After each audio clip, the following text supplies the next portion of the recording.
If you feel like you're smelling funky pretty much right after a shower or just generally not feeling clean, shower frequency might not be the issue. You might need to switch up the actual products in your routine. This video is for anyone who struggles to maintain daily hygiene because it can be super overwhelming. So whether you're using these for your daily hygiene routine or after your first shower in a while, here are some after shower hygiene products that will help you stay fresher for longer. This is Self-Care Made Simple, where I help you develop the self-care tools you weren't given in the past.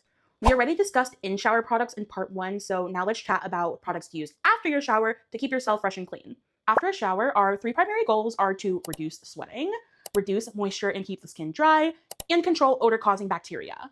Reducing sweating is high on our list of priorities because even though sweat itself is odorless, it's the bacteria breaking down the sweat that's causing the odor, especially when sweat mixes with the oil, dirt, and debris on our skin. One of the most effective ways to reduce sweating is by using an aluminum-based antiperspirant. Unless you're allergic to aluminum or have bad reactions to it, an aluminum-based antiperspirant is just a non-negotiable. Aluminum salts are what plug your sweat glands to prevent your skin from producing sweat. A lot of people find themselves getting stinky after using natural deodorant because those deodorants don't have aluminum in them. Aluminum is not toxic, it's not cancer-causing, and any reputable medical institution, including the American Cancer Society, will confirm that. So no fear-mongering will be tolerated here. The strength of the antiperspirant you choose to use will completely depend on your body, but personally, as someone who has hyperhidrosis and sweats a lot, I find the clinical strength formulas to be the most effective for me. Dove's Clinical Protection Antiperspirant has been my go-to for years. Dove describes this as a soft solid, but to me it has more of like a creamy formula, which I actually really like because I have armpit hair and it doesn't start to pill or stick in my hair like a lot of other solid formulas do. You always want to apply your antiperspirant at nighttime before you go to bed, so that way the aluminum salts have time to work overnight before you're active the next day, and it'll also prevent you from sweating while you're sleeping. This particular formula has been tested to be effective against 3 different types of sweat triggers, so hormones, heat, and stress. Like I said earlier, I have hyperhidrosis, and even if I don't reapply this during the day or I don't take a shower for like 24 hours, this will still keep me sweat-free and smelling good. If you have hidradenitis suppurativa and you find that antiperspirants cause flare-ups for you, there's actually some very exciting and promising research I found from a dermatologist on here that shows gel and liquid antiperspirants actually resolve hidradenitis suppurativa. I will attach the video in the caption. Please go watch that. Our next goal is to reduce moisture and keep the skin dry. Bacteria loves moist and dark environments, so we don't want to give it a cozy rent-free home. We need to identify those areas that tend to trap moisture the most and try to keep them as dry as possible throughout the day. So places like your skin folds, under your boobs, under your belly, your inner thighs, or any other high friction areas. I find that using dry sprays and moisture wicking body powders are the best way to keep yourself dry throughout the day. I actually really enjoy the sweat absorbing chafing barrier spray from Niches and Nooks. This is a newer hygiene brand that I really haven't heard anyone talking about. Body powders are usually my #1 go-to for staying dry, but I think this is a great convenient option if you're not somewhere where you can easily apply powder, especially because powder tends to get very messy. This one has baking soda, rice starch, and tapioca starch to absorb moisture throughout the day. There's also an ingredient in here that is a clay derivative that increases water resistance, so that will help with repelling moisture throughout the day. It also doesn't leave any white residue on your skin, so you don't have to worry about it getting all over your clothes and making a mess. It doesn't clump or settle in any of the areas that you spray it on. It also comes in multiple scents. I personally really like the airy vanilla.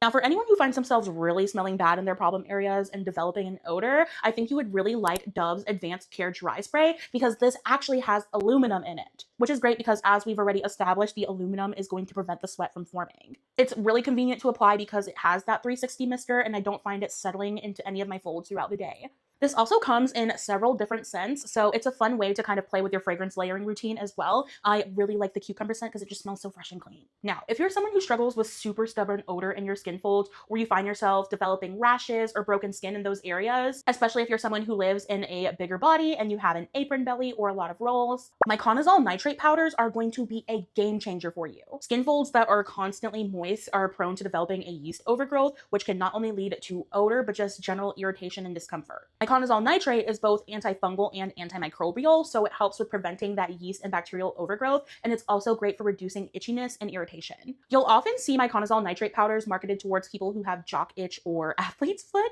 but you can absolutely use it on other parts of your body. It's perfect for your underboobs, under your belly, or any other areas with creases and folds. You don't have to spend a lot on it, even just a generic brand will do. I really like this one from Walgreens. It's a great price. I'm also a huge fan of the Arm & Hammer Medicated Athlete's Foot powder. The Arm & Hammer one has cornstarch and baking soda. It also has 2 anti-caking agents, which is great because it's going to prevent it from pilling up and balling up and just getting really nasty on your skin. And it also has chloroxylenol, which is another antibacterial ingredient. I use a miconazole nitrate powder after pretty much every single shower, and I have not experienced one single rash since incorporating it into my routine. And our third goal is to control odor-causing bacteria. We don't need to nuke our skin of every single trace of bacteria because our skin actually has good bacteria in the microbiome. So we just want to reduce the chances of bacterial overgrowth in our problem areas so that way we can control the odor. Bacteria doesn't love low pH environments, so one of the best ways that we can control the bacteria is by using ingredients that safely lower pH of the skin, so that way the bacteria can't thrive as easily. Products with exfoliating acids like lactic acid, salicylic acid, glycolic acid, or mandelic acid are perfect for this because not only are they going to help with lowering the pH of the skin, but they also provide other benefits like smoothing, brightening, and clarifying. I am a huge fan of High Roller by Topicals. This has glycolic acid and salicylic acid, so not only are they going to help with regulating the pH of the skin, but they're also antibacterial as well. And then you're also getting that exfoliating effect to remove dead skin on the surface of your skin and within the pore, which means even less food for the bacteria to feed on. This also has zinc PCA, which is antimicrobial, which is a huge plus. It's also anti-inflammatory, wound healing, and soothing. So it helps with mitigating any irritation you might otherwise get from using a product with exfoliants in it.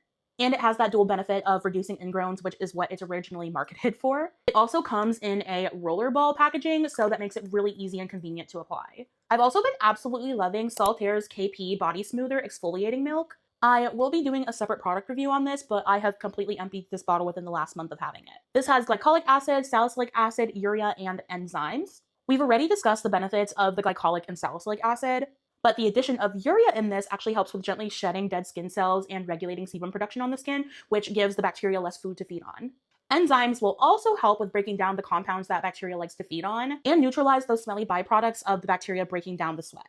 You also have the benefit of this making your skin so freaking soft, and it also fades discoloration, so it's perfect for those more high friction areas. I will not lie to you, it is a pretty strong product, so I would proceed with caution. I would definitely use this at nighttime and maybe start out with using it 1 to 2 times a week. I'm here once again to remind you that things like body odor are natural to a certain degree, and struggling with it doesn't make you disgusting. All you need to do is be a little bit more proactive. It's not the end of the world. If you found this to be helpful, feel free to save it and share it with someone who might need it. And I would love for you to give me a follow so you can catch the next episode of Self-Care Made Simple.